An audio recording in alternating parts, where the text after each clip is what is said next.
तो आज का टॉपिक है goods and service tax, advantages and disadvantages. Model paper का है पेज नंबर 12, क्वेश्चन नंबर 3। तो पहले तो गुड्स एंड सर्विसेज टैक्स के फीचर्स की बात करते हैं, ठीक है। फीचर्स की, इसके जो मेन फीचर्स हैं वो है एक कॉम्प्रीहेंसिव, ठीक है। एक है मल्टी स्टेज और एक है डेस्टिनेशन बेस्ड। अब कॉम्प्रिहेंसिव जो है, कॉम्प्रिहेंसिव का मतलब क्या है? कॉम्प्रिहेंसिव का मतलब हुआ जितने भी इनडायरेक्ट टैक्सेस हैं includes all other indirect taxes. सारे इनडायरेक्ट टैक्सेस जो गुड्स एंड सर्विसेज के ऊपर लगते हैं वो गुड्स एंड सर्विसेज टैक्स के अंदर ही आ जाते हैं, ठीक है। और ये फीचर कॉम्प्रिहेंसिव फीचर कहलाता है जीएसटी का। अब आ जाते हैं अगले पे, जो कि मल्टी स्टेज फीचर है। मल्टी स्टेज का मतलब है कि ये प्रोडक्शन के हर एक स्टेप पे लगता है जीएसटी, ठीक है। जैसे हमने पार्ट नंबर 6 वाली वीडियो में देखा था जीएसटी को किस किस पे लगता था वो। एक तो मैन्युफैक्चरिंग पे, ठीक है, मैन्युफैक्चरिंग, सप्लाई और कंजम्पशन, ठीक है, और कंजम्पशन, इन तीनों पे लगता है ये मल्टी स्टेज और कंजम्पशन पे।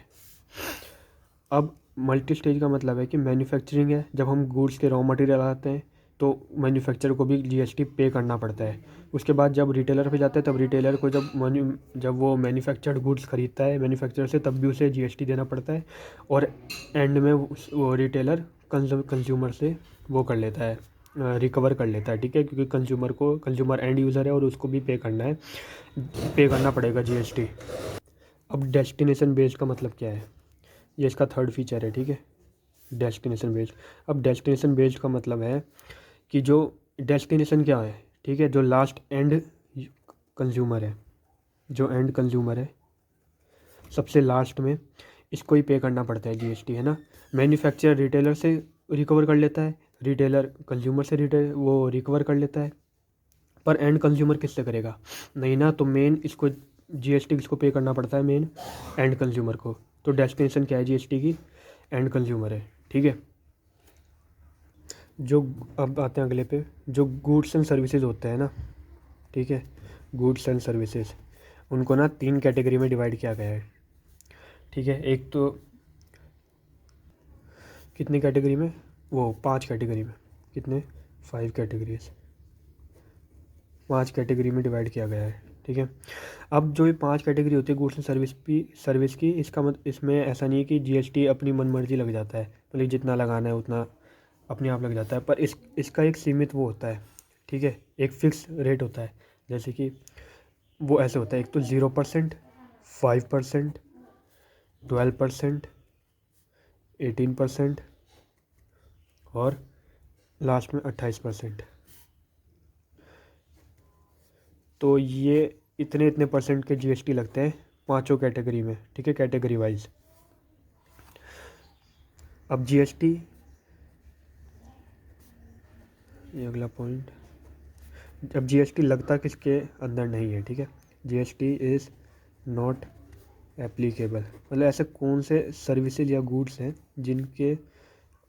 जिनमें जीएसटी नहीं लगता है, ठीक है। किस में? पहला तो हो गया हमारा इलेक्ट्रिसिटी में जीएसटी नहीं लगता। दूसरा हो गया अल्कोहल, इसका मुझे रीज़न पता नहीं कि इस पे क्यों नहीं लगता, खैर। और तीसरा हो गया पेट्रोलियम प्रोडक्ट्स, ठीक है, जैसे क्रूड ऑयल, डीजल, ये सब। अब जो प्रेशियस और सेमी प्रेशियस गुड्स होते हैं ना, जो लग्जरी के अंदर आते हैं, ठीक है, लग्जरी गुड्स के अंदर आते हैं, कौन से? प्रेशियस एंड सेमी प्रेशियस, ठीक है। इनके अंदर जो टैक्स लगता है ना वो 0.25% से 3% तक लगता है। मगर ज़्यादातर जो गुड्स होते हैं ना, मतलब मैक्सिमम जो गुड्स होते हैं उसमें आपने भी देखा होगा 18% लगता है। ये ज़्यादातर टैक्स लगता है जीएसटी, ठीक है। ज़्यादातर जीएसटी 18% ही लगता है गुड्स पे। अब आ जाते हैं जीएसटी के एडवांटेजेस पे। Advantages of GST. एडवांटेजेस तो वैसे सबको पता ही होगी। पहला एडवांटेज तो हो गया ऑल इन वन, ठीक है। मैं शॉर्ट में लिख रहा हूँ, ऑल इन वन टैक्स। अब ऑल इन वन का मतलब क्या है? जैसे जीएसटी में होता है कि सारे इनडायरेक्ट टैक्स जैसे service tax, VAT, excise duty वगैरह वगैरह, सारे इनडायरेक्ट टैक्स को मर्ज करके सब समड होकर ये जीएसटी के अंदर आ गए, ठीक है। तो पहला एडवांटेज तो ये हो गया कि ऑल इन वन टैक्स है। दूसरा एडवांटेज हो गया कि स्मॉल कंपनीज़ को इससे फ़ायदा हो गया। कैसे कि जो स्मॉल कंपनीज हैं जिनका टर्नओवर का मतलब प्रॉफिट, साल का प्रॉफिट 20 लाख से कम है ना,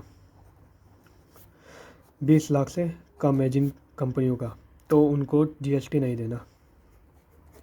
दूसरा ये हो गया फ़ायदा स्मॉल कंपनीज़ को। और तीसरा हो गया कि रिडक्शन इन करप्शन। अपनी तरफ से कोई भी अपना मनमर्जी का टैक्स नहीं लगा सकता, ठीक है।